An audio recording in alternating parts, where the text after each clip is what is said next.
I solemnly swear that I will tell the truth, the whole truth, and nothing but the truth. So help me God. Hey everybody, Ron here from The Truth About Addiction. Today we're on our Gifted series, and today we have a special guest and another friend that you've already met. We've got Nick Green, and our guest today is Scotty Neville, retired professional soccer player. His career took him through the highs of elite sport and very real challenges that come with it. This conversation is for the young people, athletes, students, anyone at a crossroads. We're going to talk about the people who surround yourself with, the temptations that exist around professional sport, and the real commitment. Thanks, Scott. Thanks for joining us today, mate. I really appreciate it. Thanks very much. Yeah, once Nick got in contact with me and explained a bit about the podcast, something that I obviously kind of reflected on during my journey, and something, if we can give back to the younger, not just soccer players or athletes, but just the younger generation, I think, it's worthwhile and valuable. Yeah, no, appreciate it, mate. And as always, Nick, lovely to see you, and we appreciate your involvement with The Truth About Addiction and what we do, because we are really a community-based business. We don't do this to make money. We don't do ads. We don't get fees. It would take away from what we're doing. I think it's a pleasure to be here again, Ron. I think the crux of the matter really for me is just raising things like awareness, and hopefully there's a lot of young athletes, young sports people out there that can listen in on this one, like the previous ones we've done, and take that little bit of gold dust from it as well. And I'm fascinated to hear a little bit about Scotty's journey, and obviously being around that elite sort of professional space since a teenager, and obviously not only hearing some of his highs, but some of the disappointing times that he's had in his career. I know Scotty personally, and I know he's had some setbacks off the field in terms of injuries and things that he's had to overcome. And it'd be great for young players out there and young sports people out there to hear some of this, things around resilience and dealing with setbacks. So I'm delighted to have Scotty on as well. So welcome, Scotty. Thanks, mate. Yeah. Okay, Scotty, can you give us a quick snapshot of your soccer career, where you played, how long, and what some of your highlights were? Yeah, for sure. Yeah, I obviously started playing professionally quite young. I kind of came into the system at 16, 17 years of age, and managed to hang around for 18 years. And I think the word Nick described there, I had a lot of resilience, determination, and discipline along the way. Through there, obviously, I've got to play for my home state and captain them and become the youngest captain of Perth Glory at the time at 17, which was a huge honour. And then in and around national teams at quite a young age. We'll go into it probably a bit later, and then having some serious setbacks and injuries and kind of derailed my path a little bit. Then moved to Newcastle, had a bit of an injury-prone stint there, went to Western Sydney, had a really enjoyable time, played some of my best football, I'd say, and won some things, got to play in Asia, play overseas in India, and then end up in Brisbane, which had some up and downs and in terms of a lot of coaches and stuff, but it was probably where I was the most mature version of myself, and kind of everything that I'd learned prior to that point, I could lean on and utilize. And I'd kind of seen everything, so nothing was new. But it was also about helping the younger generation coming through, knowing that my time was coming to an end towards the end. And then a few of the highlights were hitting 300 games in the A-League, scoring in an A-League grand final, and playing in the All-Stars against Barcelona in front of, I think, 80,000 people, and playing in 4 grand finals, which was a high, but I lost all 4. So talking about the highs and lows, there's the highs and the lows in one sentence. So so to wrap it up, football it's not a linear journey. It's highs and lows, and you're going to have injuries and some unforeseen circumstances, but it's about how you deal with them and then come out as a better person, not just a better player. Yeah, nice. Did you always believe, even as a kid, that you'd in yourself, that you would be successful and that you'd make you professional, Yeah, that's a good question. Probably my passion and commitment to football that's all I ever wanted to do. Came from a background of my dad was a professional footballer in England. So, you just want to be like your dad at the time. And reflecting back, it was probably my mum's work ethic that I actually got, not my dad's. And, I didn't come from money as such. Like, I had to work at Hungry Jack's to pay to go to national teams state teams, because they were traveling interstate and doing fundraising campaigns. But that was all part of it. That made me realize how much I wanted to be part of it. And, I'd stay around after, which I don't think kids do enough of these days, is that unstructured learning. I'd be around a football pitch all weekend, Saturday, Sunday, from 8 a.m. till the sun went down, and I learned things that I literally still do now playing NPL, like how just technique, where coaches, it's unbelievable and you learn so much. And I wish we had that structured and more sessions then, but it's also what you learn off the field. And I'm sure Nick can attest to that, players these days just come to sessions and go home and they go on their iPads and these type of things. They don't do enough outside. It doesn't just have to be football either. I played a lot of different sports, but that's where I really found the love for the game, and that's what I wanted to do. I think you find a lot, Scotty, don't you? Those early years, it's that street football environment, that unstructured bit of freedom, flexibility, opportunity to try things, not get shut down too early, build your confidence. I think we all, anybody that's been in the game, and it's probably across many sports as well, I think that's where we do the most learning. I think Johan Cruyff said it. He spent every day of every opportunity out on the streets playing, and he spent 2 hours a week at Ajax Academy. And he said he learned on the streets basically. And look, it's great to have that structure, but we have to, when we're young players, to build that confidence and to build that technique and skill-based level, to get it out on the streets. I'm really interested in those early years, Scotty. So you had that drive about you to want to become a professional, like many kids do. But what sort of challenges did you face in them early years? When you mentioned one there about cost and obviously having to go out there and self-fund a little bit, which is fantastic. But what other challenge did you face amongst your peers, people that are maybe not quite as good as you, as gifted and talented in other areas, and the things that happened maybe off the pitch a little bit? How did you stay level-headed and focused in terms of what you wanted to do? Yeah, that's a good question. And I think I always had that drive. I just loved playing football. I loved being the best version of myself. So I was naturally quite fit. I could have probably done a variety of different sports or, been a runner per se, because I had a natural aerobic capacity.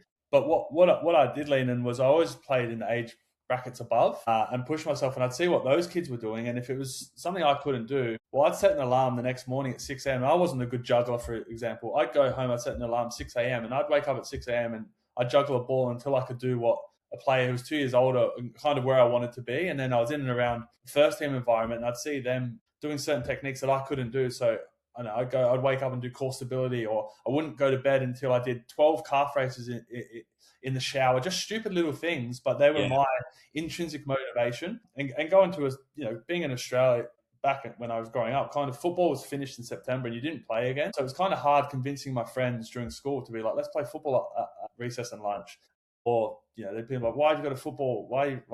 It's cricket season. Why have you got a football in your bag? And I was just, I'm going to bang this ball against the wall at school 100 times every recess. And over the course of a week, that's 700 extra touches of a ball. And I had that mindset. I don't know where it came from, but I kind of just stuck with it, Nick. And I think maybe just being in and around football so much and immersed in it, I was just determined to get there. But I think a big point of going back to what your question was I remember we had Perth Glory National Youth Trials, right? And I actually wasn't going to go because I thought I was one of the younger ones. I thought, I don't think I'm quite ready for it. And one of my parents' friends said, you need to go. You're kind of one of the best players in the state. So I went and got to the next round, ended up signing a 4-year contract at Perth and playing with the first team, and only ended up playing 3 or 4 youth team games. But at the time, one of the scouts actually said to me, he said, I said, oh, that was a unique way of doing it as I got older, because, we actually based who we were going to pick off you.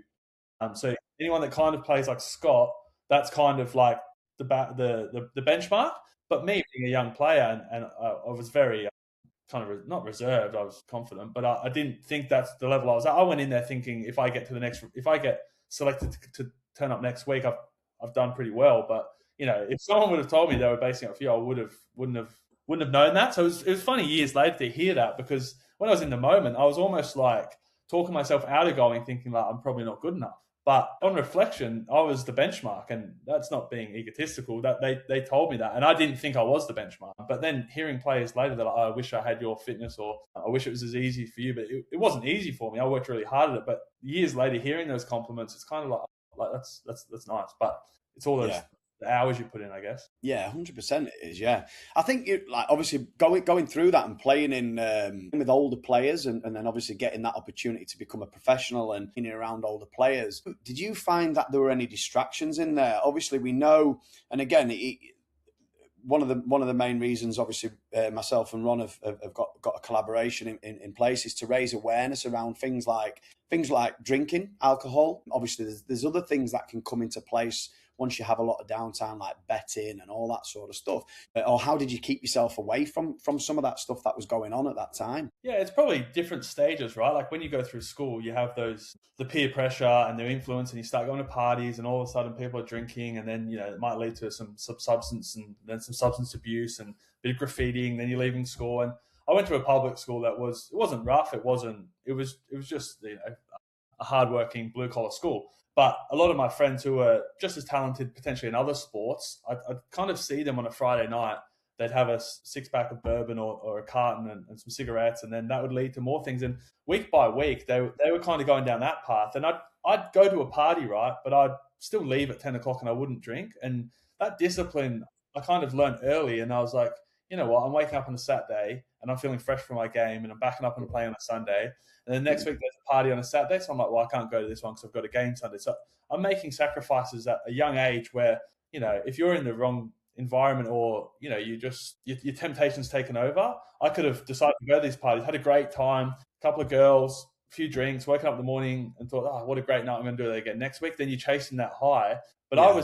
I was from the other mindset where I was like, I've got a game tomorrow, even though it's under 15s and it's an hour away from my house and it's not really the best level. If I stay out late and have a few drinks, am I going to be at my optimum? And I kind of had that from a young age, whereas the further it went down, I just kept with that discipline. And I missed my sister's wedding when I was a professional because I had a game and I couldn't go to Thailand. I've missed plenty of my wife's friends' weddings. I've missed birthdays, my dad's 50th, all these occasions, but the sacrifices I made along the way that started probably in and around that high school era when you have to make decisions. And I think we see kids fall out of sport around that 14, 15, and they're talented kids, but they just probably choose the wrong path. And then you get in amongst the wrong group of friends, and then you're immersed in it. It's too late, mate. And they look back and reflect and think, fuck, I wonder what I could have done if I didn't go down that path. So my advice to the young kids is don't not have fun, but if you're chasing a dream, you have to be disciplined and determined. And I think discipline is the key word for anything in life, right? And commit.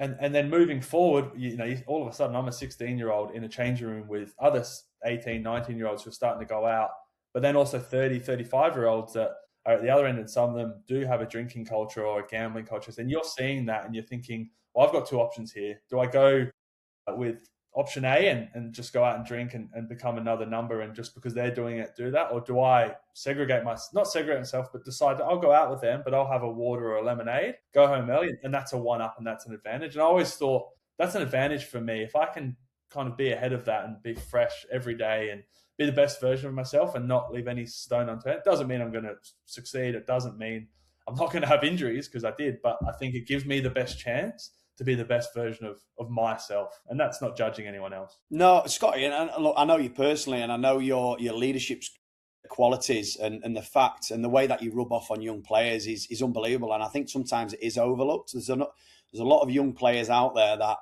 can go down that wrong path just because they've had a disappointment. They've been deemed not good enough to be at a certain level, or they've been released from a club, or whatever it is, things haven't gone quite their way, and they throw the toys out the pram, and then they change instead of obviously dealing with those setbacks in the right way. But it is sort of lacking in this day and age, that I feel. I don't know about yourself, Ron. We see it quite a lot in young society. Yeah, I think social media is killing our society, to be quite honest, because people are looking for likes and comments from people they don't even know to validate the rubbish that they're putting on Instagram that's not even true. I know influencers are standing in front of a Lamborghini and blah, blah, blah, and they're talking the talk and they've got the movements happening. And there's one particular guy, he's passed away now and don't mean to speak. And he had massive following, hundreds and hundreds of thousands of kids following him, and he had the full bodysuit tattoo and all the rubbish that goes with it, and I've got this tattoo, so I'm not judging at all. And I wanted him to come and do a podcast, and he lived an hour away from where we lived. And this guy's 28 years of age, 29 years of age. And I said, well, you come to my home and we'll do the podcast. He said, I have to wait for mum to get home. And I don't know if she has enough petrol to drive me there. And he's influencing, standing in front of Lamborghinis with someone else's watch on and breaking all the moves, And my heart was broken. I was like, this poor kid is living this lie, And I call it the fraud syndrome, because it doesn't matter what you think about me. It's what I think about me. This is what I try to teach my children. It's not what other people think about you. It's important. It's what you think about yourself. And my son plays soccer. He loves.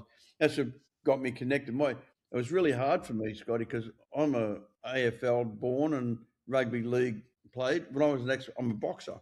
I was a boxer, and alcohol ruined my career at 15. You hit it right on the head. At 15, I started drinking. Yeah. I was fighting for the Australian title. I'd been on the drink the night before the title. I got beat. And my dream was to go to the 72 Olympics. Yeah. I went to the 71 prison. Yeah. Because of my association and the choices that I made. Yeah. They were my choices. And that's why I'm so passionate about carrying a message to kids, because I didn't have a role model. My father was a gangster.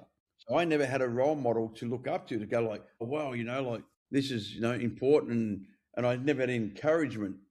All my dad wanted me to do was fight. And while I was winning, I was the best guy in the world. The first time I ever got beaten, he spat in my face and told me that I was a coward, that I'd throw in the fight. And you imagine you in the dressing rooms after you just lost the title, and then your father spitting in your face. And I never fought under him again. It just completely destroyed. And then my life spiraled out of control, and I went down the wrong path, and I made a lot of bad decisions that put me into institutions and prisons, and became a full-blown heroin addict, and it ruined, so many career and personal choices in my life that were just completely destroyed. I had children I was never a father to. So having children's easy. Being a father's hard work. Yeah. I say making kids are fun. Keeping them is hard work. And it's true. I can vouch for that. My study's been taken over, mate. Yeah. And today my life's all about helping my children, helping other people's children. I do it every day. I've been doing it for 40 years. Now, it's been a long time. I haven't had a drink since 1982, and I haven't had a drug since 1986. So, I'm pretty thirsty. No, not really. But, I love seeing kids achieve things. I was laughing to myself because my little boy is obsessed with soccer. Came out of nowhere. Dad, I want to be a soccer player. And I'm like, oh, my God, what am I going to do? So we looked for a soccer coach. And we've got this young kid that came, and then he turned 15 or 16. The kid that was training my son, and girls became his focus. And he's not talking about me, Scotty. He's not talking about me. Yeah, and I don't think he's playing soccer anymore. The kid, but he heard he did an AC and everything else, and then we looked for other coaches, and anyway, the bottom line is we ended up with finding Nick. But my son comes up last night, comes home from school. Tuesday night's the only night he has off training. He said, Dad, can we go down and kick the ball? We have a goal set up at the front of the house, and he went down. I got 12 balls. We just laid the balls down, and he's starting to learn how to put power over the balls. Yeah. One of Nick's coaches is teaching my son how to put power over the ball. That's a key point there. Is he wanted to do it? You didn't force him to do it. He came to you and said, "Can we kick the ball?" And I think that's a good sign, and that shows you someone is really passionate and has a love for something. And then you want to enhance. You don't want to push kids to do something because they'll rebel, right? But when they do have a passion, it's all about just making sure you're guiding them and giving them that framework. I think it's finding them solutions. Like Scotty, your journey earlier, you spoke a lot about being self-driven and self-motivated, and it's having that focus and determination to go out and go and do it, and not actually use it as an excuse. Or my dad won't come out and kick a ball with me, I'll just leave it, then I'm not going to bother. No, find a solution to actually what you want to go and do. You mentioned earlier, I know, Scotty, like obviously dealing with setbacks is huge in any walk of life, and we deal with stuff every single day. Disappointment, dealing with setback, like losing. Losing 4 grand finals is a tough thing to take. You get one career, one opportunity. How do you overcome that, and how sort of long does that take for that disappointment to go, knowing full well that that's pretty much the last ball you've kicked to the season? How does that affect you? Yeah, I think I'm a bit of a unique case, Greenie. Like I'm a very optimistic type of character. Like something I don't get fazed by much. And obviously losing grand finals is like extremely disappointing, right? It can go either way. A couple of times we lost on penalties. It would have been unbelievable to finish my career and say, I won 4 grand finals. But I also look to say I was fortunate enough to play in 4 grand finals. And I also won a couple of other, Premier's plates. And to get to a grand final, it's not hard. You'll be the best 2 teams. Obviously on the day for 4 games, we got beaten, and congratulations to the other team. But I've never reflected once and been bitter and said, like, it was anyone's fault, or I wish I had won those 4 because, that gave me the drive to next season try to get back to a grand final because I know how the feeling felt. The disappointment probably just spurred me on more to get to another grand final and try and win one. Whether I achieve that, that I can't. That's it's not my decision to make. I would have loved to won one, but it honestly didn't phase me at all. Now I reflect on it, or even at the time, a couple of days later, I'd moved on and I'd focused on to the next season because there's no point dwelling on things. Like you said before, I'm not the type of character to be like, oh, that was his fault, or play the blame game, or say, this club's shit, or that's that. Well, we didn't win that one for whatever reason. We weren't good enough on the day. Let's fucking roll our sleeves up and go again. Great message, Scotty. Like for young players, and obviously, you're referring to grand finals, but anything really, just a mistake in a game, don't dwell on it. Bang. You've got to accept that this is all part of the game. Winning and losing, making mistakes. The game's littered with mistakes. Life's littered with mistakes. Like for example, we'll go into there. Like great. Like people say, oh, you had a great career, you had 300 games, and like that is a really long career in any sport, and I appreciate that and the hard work I put in. But I had 9 surgeries along the way, and every time I had a surgery, I had a heart defect when I was 23, and I never even ever thought that would have been the end. I just said, oh, how long till I can come back? What do I need to do? If you ask any physio, as soon as I got injured, if it was an ACL, and I'm like, what's the time? Like I tore 2 ACLs, which minimum kind of 9 months. I'm like, oh, what's the timeline? They're like 9 or 12 months. I'm like, I guarantee I'll be back in 8. Day one, I don't feel sorry for myself. I don't have any pity. Like people message me. I get it. They're comforting you and I appreciate it. But I'm also like, I'm still doing what I love and I'm going to come back stronger. And if not, I'll try come back as strong as possible. If I don't come back, I'll go down another path. But I feel like, and everyone's wired differently, so I don't want to take it away from other people. But I think you're wasting a bit of time and effort and a bit of space because you're just focusing on the wrong thing. Like I tore my ACL at 35 and every person basically said, you'll never play football again. And I never really came back because I'd already had things off field with my uni degree and I'd moved to the Gold Coast and I was going to probably retire at the end of that year anyway. But the fact people said to me, you can't come back at 35, I think I was when I tore my ACL and had a few other issues with my knee. I knew I would come back just based off the fact that I had the work ethic. And I ended up coming back after 8 months, played 60 minutes and then the next week played again and then retired 2 games later on the 300 because I actually didn't enjoy it once I came back.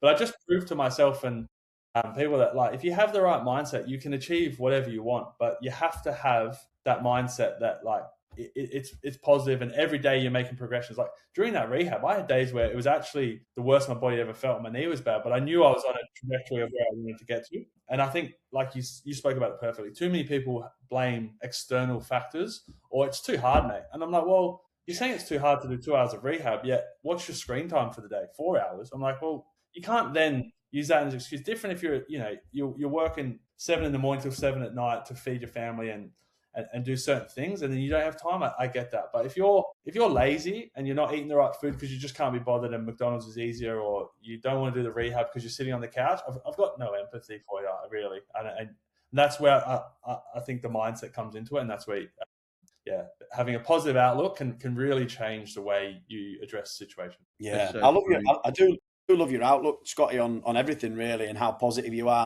Young players do need role models, they do need mentors, they need people around them to help them. I'm obviously Australia going into to World Cup coming up, and you work with Tony Popovich at Perth, and you had a lot of success there on the field. Can you sort of tell us a little bit about?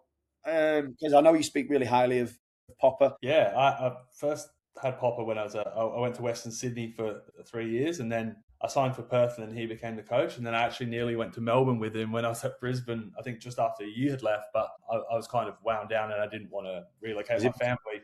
Not because I left, is it, mate? I said, if Greeny's not here, I'm not here. So yeah, basically I was, I think 25 roughly when I first signed for Wanderers and met Popper, and he's a really intimidating bloke. But straight away, like within the first week, I honestly learnt more in a week than I had learned in the previous 5 seasons. And that's not taking it away from any other coaches, but the attention to detail in every aspect was unbelievable. Like, and you're during a session and you're almost like it's like you're being like judged, and every session matters, whether it's the first recovery session, whether it's a yoga session, he's watching over it. And every detail from your weight, your hydration, the way you move your hips, the way you move your feet, what you do in the gym, he's watching your yoga, how you communicate, how you present as a person, how respectful are you, do you help when you get to the airport? All of these little things, kind of like a Craig Bellamy, right? He covers every little detail that I wasn't even across. But the thing is, he works just as hard, if not harder, than anyone I've ever met. So he's not saying you do this, but then I'll sit back. He's leading by his actions plus more, because he's got to deal with everyone as stakeholders within the football club. Yeah. But I can guarantee I've seen it, but every small detail within that Socceroos camp would be meticulously in place, and that comes from the food they eat, no sauces, the hydration, what they weigh in. So they're not leaving any stone. Does that mean they're going to win? Probably, no. It doesn't guarantee they're going to win. Does it give them the best opportunity? 100%.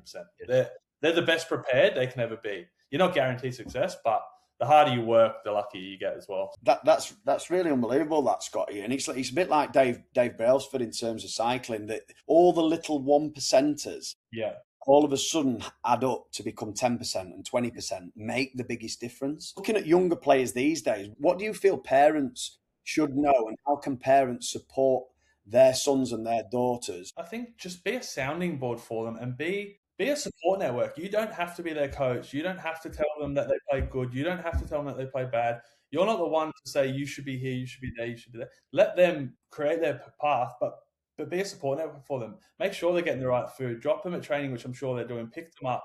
Make sure that if they want to talk, you're asking questions about, how is that session? If they're not in the mood, let them be.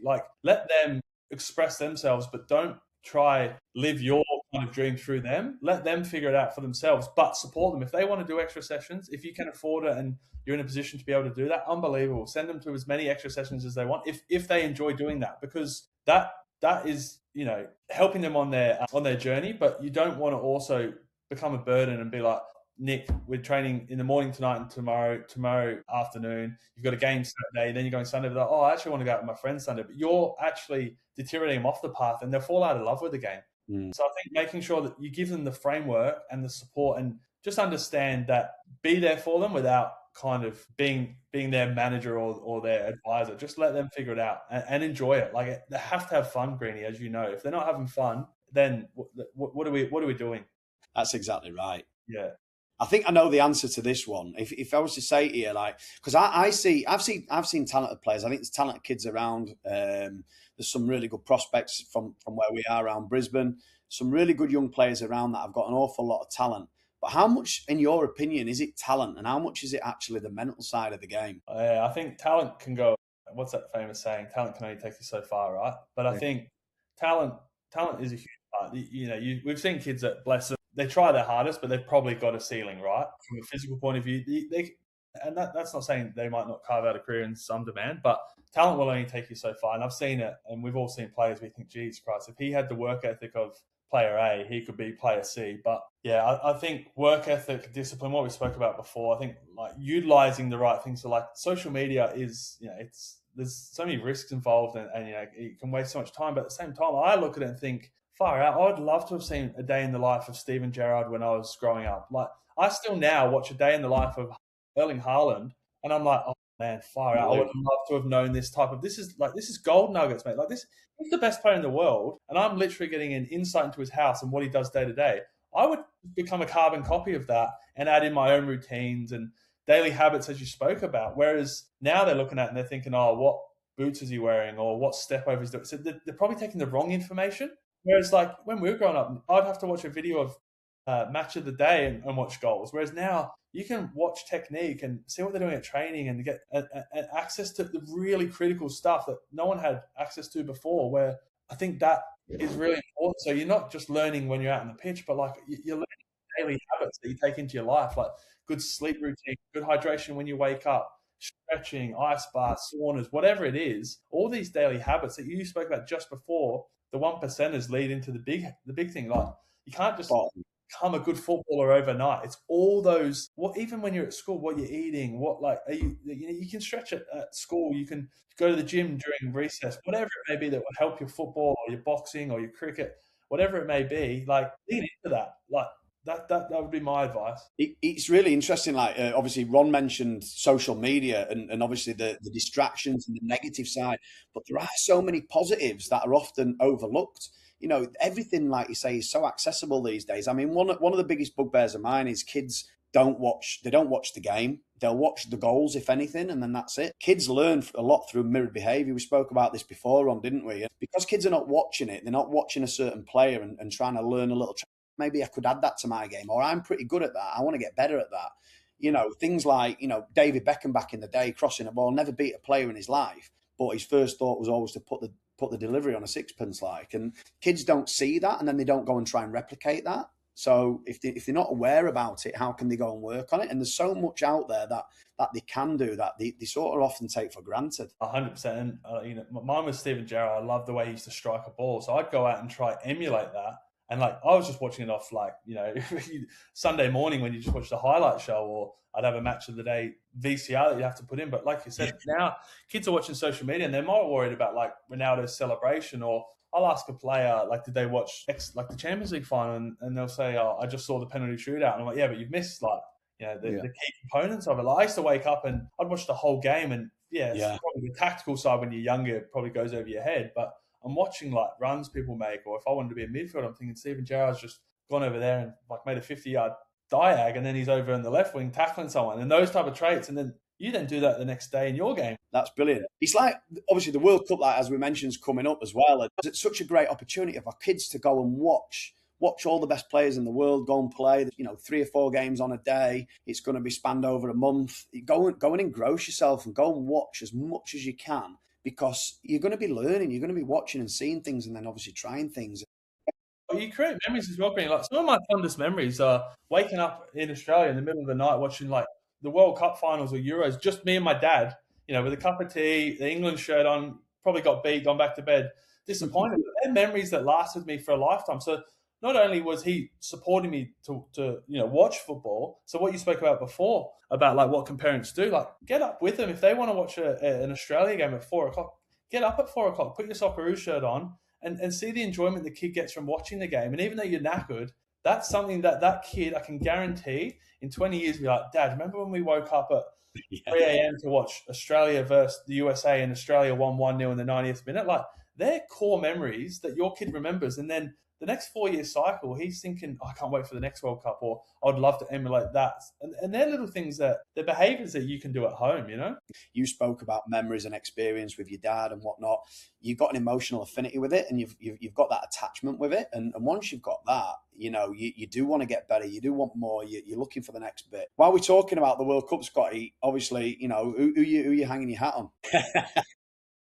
I've got a dual passport, Greenie, so I've got 2, but I'd love to see England get it done, just from, obviously, I live there. I'm not sure we've got the team this year, to be fair, to be able to do it. What would you say is the best bit of advice you've ever had? Yeah, I was trying to think of this one, because I love quotes, and I love seeing successful organisations now. I'm outside of the game, but also when I was playing, I'd love Melbourne Storm because I'm a big NRL fan, but I love Craig Bellamy and what he stands for, and I love just the direction, and Tony Popovich. So little bits of nuggets from everyone. But I remember one coach once, or a younger coach actually, said, don't let the grass grow beneath your feet. So I just signed my first contract. I probably thought I was like in a comfortable position, just about to go overseas to Portsmouth. And he said, don't let the grass grow under your feet. And I never really kind of understood what he meant, but he meant, don't let it grow under your feet. Don't get comfortable that the grass grows under your feet. So always, you know, you're never the best version of yourself. You can always do something better. So that kind of always stuck with me. And then another one was like Arsene Wenger was, never compare yourself to anyone because you're all you've got. I think that's a huge one. So yeah, we always compare ourselves to people, but like, just be yourself at the end of the day. I used to love taking snippets from people, and I'd watch professional players. Like, I played with a lot of players who came from it, like Emil Heskey and Robbie Fowler, and players that had huge careers. And I was like, I didn't want to be him, but I was like, geez, he does that in the gym. I'm going to take that. Emil Heskey doesn't eat meat. Why? He's shredded. He's 36 and still playing. Okay, I'm going to try that because he obviously works for him. It didn't quite work for me, but I'll add in a bit of meat and I'll do that. So I just take little things from everyone and then create myself and be unique about it. And I think making sure that you're true to yourself, and yeah, you just stick to the process, and you know what's right and wrong. At the end of the day, you know, when we've all made bad decisions. I've made plenty, but it's kind of accepting that and making consistently better decisions through your actions, not words. Yeah. Yeah, it's all about change. Everything's about growing. Everything's about change. When you talked before, I've got a saying, the 1%, the things that you do 1% of the time, the things you do all the time. Yeah, 1% make the difference for us. 100%. They really do. As far as if you want to get into whatever you're doing, whether it's relationship, work, sports, it's the 1% that make us better than the lazy guy, than the guy that's just not quite focused enough. And focus to me is being present. When you're on the field, when I was boxing, you have to be present. With my son, I say, mate, you just play the best game you can play today. That's all you got to do. Just be you. You don't have to be better than so-and-so. And my little boy started playing with another kid who's quite a good little player. And my son could never take the ball off him when they do one-on-one drills. Now he takes the ball off him all the time. And he looked across me the other day and he smiled. It was just a smile, and I trained with him last week out the front. And I was trying to get him to get over the ball and kick through the ball, because I played Aussie rules, so I kicked through a ball. And when I played rugby league, I played on the wing, so I kicked the ball, We finished the session, and he said to me, "That's the best training session I've ever had, mate. No drug, no drink, no, nothing can give me the feeling of your son saying to you that." And I don't know what I'm doing. Yeah, That's the best training session I've ever had, Dad. yeah, So for any parent out there that's listening to this, get out there and play soccer with your son. You've never played soccer, so what? yeah, He wants to punch the pads. Hold them. You'll learn. No, I've had to go and study soccer. I didn't know what offside was. And my son's only a midget because I'm small and my wife's small, and he wants to be a goalie. And the rep team coach said to me, "We won't pick him as a goalie because he's too small." He's gone to a new team and they've made him a midfielder because the goalie is actually bigger than me.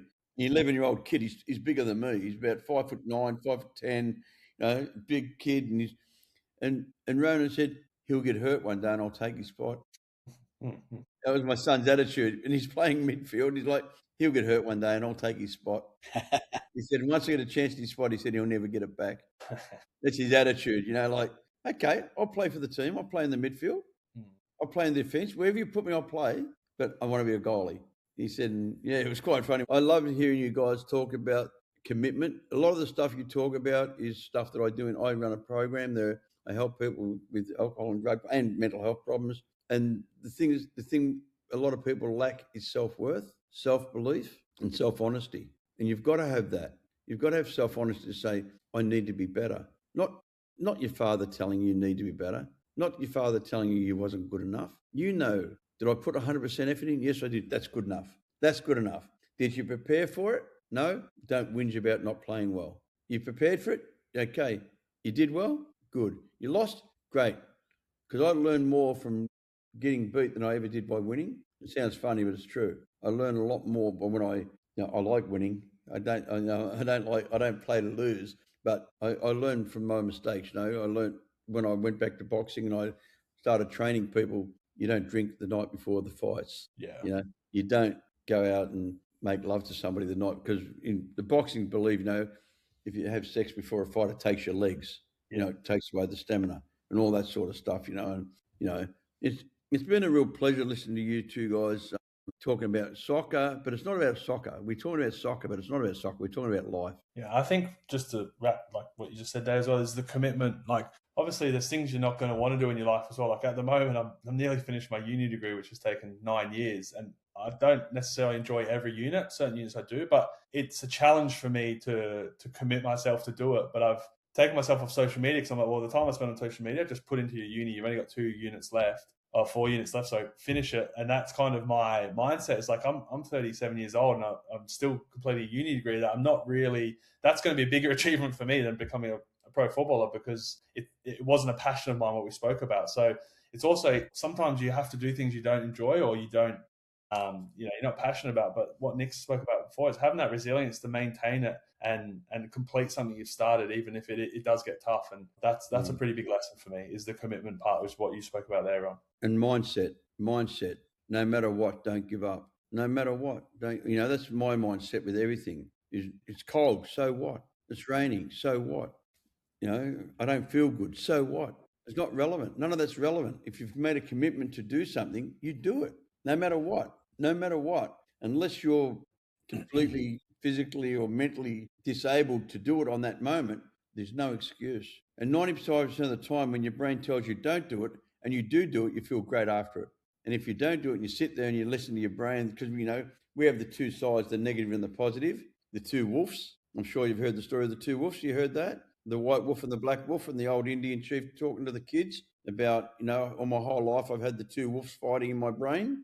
And after he finished talking to all the kids, his grandson was holding his hand. He's walking home. He said, "Grandfather, which wolf would win the fight?" He said, "Whichever one I fed." Okay. So if you feed the negative, you're going to believe the negative. You feed the positive, you feed the positive, My wife and I, we try to be really strong and positive and supportive of our family. And our family also, we're human beings. So it's the human race, we're human beings first, we're male and female second. So, every kid's part of our life. Every child that we can reach and say, "Hey, you're not a victim. These are your choices. You're making bad choices. And you can change these choices. Stop being a sheep." We have a company called Two Wolves. It's a clothing brand. But we try to say to them, these are your choices. Be the alpha. Don't be a sheep. What happens to sheep? The wolf eats the sheep. Who do you want to be? I say to my son, "Do you want to work at McDonald's or do you want to own the building?" And he always smiled because I want to own the building. So let's do the work. Yeah. We're property developers. So I say, let's do the work. You want to play soccer? Go and kick the ball 100 times each foot and then come back in and tell me you want to go and do something. And I hear that boom, boom, boom, boom out my back. And it drives me mad out my back in my side fence. It's doom, doom, doom, doom, and then he come in and I say, "How'd you go?" And he'd be all, "Yeah, good, and he's really excited. He's happy because he's achieved what he set himself up to do, And I think sport is a great way for children to get some connection. And the opposite to addiction is connection. Because addiction's about isolation. Most people you see get on alcohol and drugs separate from their friends, then separate from their family, and separate from themselves. And that's what happens. They go into isolation because they feel shame, guilt, remorse. Then their head starts telling them they're worthless, useless, and hopeless. And then their brain starts telling them they're better off not being around, their family's better off without them. Then we have the suicide coming into it. Which is all part of young men today, all that stuff, Yeah, it's massive. We do all the research, and I only found out the other day, firefighters are double the suicide rate of anyone else, double the suicide rate of police, ambulance, and first responders. Firemen have got the double the suicide rate. And I get my mind around it. These guys running to save our lives, and they're taking their own. So there's a massive hole somewhere. And, we have to be really aware that I think for you guys as role models is wonderful because we need role models. We need people to say, "Hey, man, this is a choice. You're not a victim. Yeah. Just because you came from a poor area doesn't mean you have to act poorly. And just because you came from a rich area doesn't mean you have to act richly." We're all equal. We're all the same. When I go somewhere, the waitress is treated the same as the chef's treated the same as the owner of the building. I don't care. It's not relevant. We're all human beings, and you can't do good business with bad people. I learnt that. So if somebody's negative and not very engaging in my energy, I separate myself. I either walk away and remove myself from the situation and try and become confrontational, but I'll never walk away from a fight either. I also say to my kids, you stand up for yourself. You stand up for what you believe, but you will never be a bully. Never, ever, ever. I don't believe that even on the soccer field, some kids are bullying. My son's at that age now, he's get bullied, and he wants to, because my son he's been taught how to box, of course. He's my son. He boxes. He goes, "I just give him one on the nose, Dad." I said, "No, mate, just walk away. Just walk away. Just walk away." I believe that, you sit by the river quiet enough, the bodies of your enemies will float by. Now, that's a Buddhist saying, and I say to my son, we're not the ones to inflict that punishment. We're not judge and jury. Look, it's been a real pleasure. Okay, one question I got, if you were a 16-year-old listening to this right now and they're at a crossroads, what's one thing you'd want them to hear from you, Scotty? Probably just find something you're passionate about and delve into it, whether that's your studies, your football, your cricket, your AFL, your NRL. If you want to get a trade, just immerse yourself in that. And next time you have a temptation or someone offers you something that isn't quite right, or you have options, stop and think about it and make the decision that is right, and then reflect on that and think about how you felt when you did that the next day waking up. And just making positive choices daily and little, like as you spoke about, little 1%ers every day, they can go a long way. They might not attribute to much straight away, but that compounding interest over time, it's huge. So just those 1% is just really, if you're not happy in something, just try change it and just give it an experiment. So if you're on your phone too much and you're feeling negative, try put your phone down and go out for a walk, or just small little changes. Scott Neville, thank you very much for coming on The Truth About Addiction. Nick, as always, thank you very much. I solemnly swear that I will tell the truth, the whole truth, and nothing but the truth. So help me God.